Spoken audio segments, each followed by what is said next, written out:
We want to start by asking you, like, how do you think about your political philosophy, and who do you consider to be some of the influences on how you think about those things? My political philosophy is very mixed, right? It's like I like a lot of different people's ideas, but ultimately all I really want is what's better for people.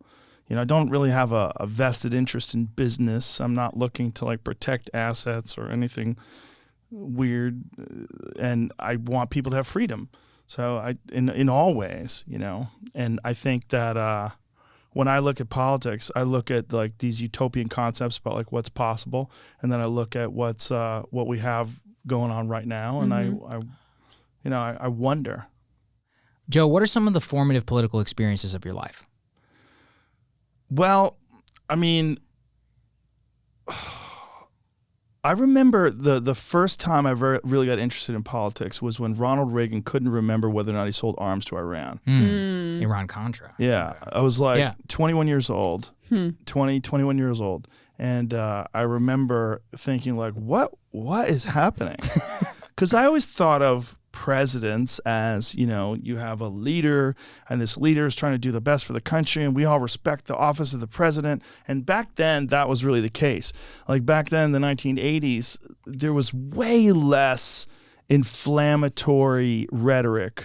There was a lot of people that didn't like Reagan, but the level of I don't like Reagan was never like the level of I don't like Trump. Right. Or now, currently, Obama or Biden rather is senile. Like there's a disrespect of Biden that didn't exist back then. And as a young man trying to figure out what was going on in the world, seeing that there's this guy who's clearly lying about selling weapons to someone who hates it. There was a guy named Jimmy Tingle. He's a hilarious comedian out of Boston, and he had a great bit about this that he would do in a heavy Boston accent. He goes, "Mr. President, if you ever sell arms to people who hate us in the future, jot it down." He goes, "Put it on a Post-it note. Stick it on your refrigerator."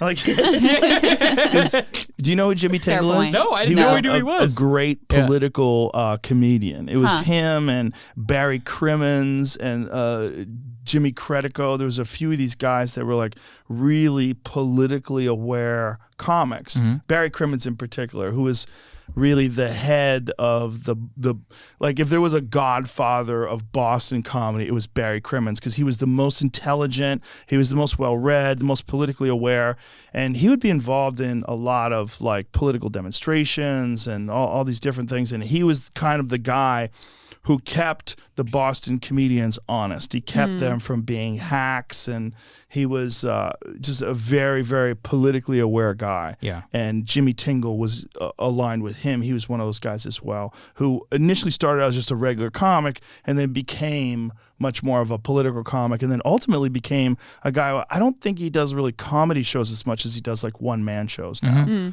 But Tingle's bits about it made me think about it a lot, and then watching, you know, the Oliver North thing on television and the Contras and the Nicaraguas and all that stuff. And then eventually when I did the podcast later, getting to interview Rick Ross, the real Rick Ross, not the rapper. Right. The real Rick Ross, who the rapper named himself after, who was the guy who was selling coke in South Central, making millions and millions of dollars to fund the Contras, and he didn't know. He had no idea what was going on. He had no idea. He thought he was just like so slick that he could stay operated. He literally did not know that that they were allowing him to do this. And so when you pulled that thread, like from that Reagan moment, was that like led to more skepticism of politicians, led for you to think that they're all liars or it's corrupt, or sort of like where did that thread lead? Well, I think when you're a 20-year-old, 21-year-old person, your brain's not really fully formed. So you think a lot of like scrambled thoughts.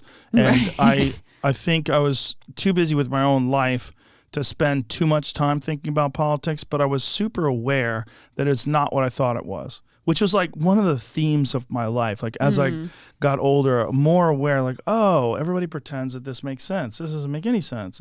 Like, oh, everybody pretends that there's a system in place. It's like really like it's well-meaning and it's really fair and it's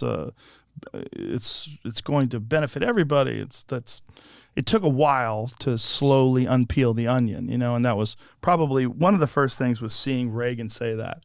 Was Reagan sort of like spoiled the illusion. Well, it was just so obviously bullshit. People always ask, they're like, what does Joe believe? And I'm like, look, I think it's like a skepticism of power. That's like the bedrock thing. And so Reagan was the genesis of that? Because if I were to throw a thread through all like your takes on politics, it's always something along the lines of, I'm not sure if I believe what that person is saying. Yeah. Like, is that where it comes from? He was the first guy that I realized was the president, but also full of shit. And I was like, That's wow. a seminal moment, honestly. Because for me, it was Iraq. Right. Yeah, I remember watching, there was something on television about Nixon, about how, you know, Watergate, and oh my God, he, you know, bugged the opposition, and what a terrible person. But then, you know, different people came along, and Gerald Ford was this bumbling guy, and then Jimmy Carter was like this really sweet guy, but couldn't really get the job done in terms of like getting the hostages released from Iran. Yeah. And then all of a sudden Reagan comes along, and it's all, you know, win one for the Gipper, and everybody's all rah, rah, America. And then, you know, this was all when I was young. And as I was 20, 21, the whole Nicaragua Contra thing and the Sandinistas, and watching that on television going, what the hell is going on here? Like, this is the president? The president, he fucking remembers. I remember thinking that. He fucking remembers. He's lying. Right. Maybe he didn't, honestly, because he was getting Alzheimer's, but most likely remembers. No, he remembers. He fucking knew. Is it uncomfortable for you how much unintentional power you have in the political sphere? Yeah, it's weird. It's totally unintentional. That's why it's weird. It was there's no planning of any of this. It's just talking to people, and then all of a sudden, like, I still don't understand why it's so popular. I don't get it. Really? Like, I know a lot of other people do the same thing. I'm like, why is this fucking thing still number one?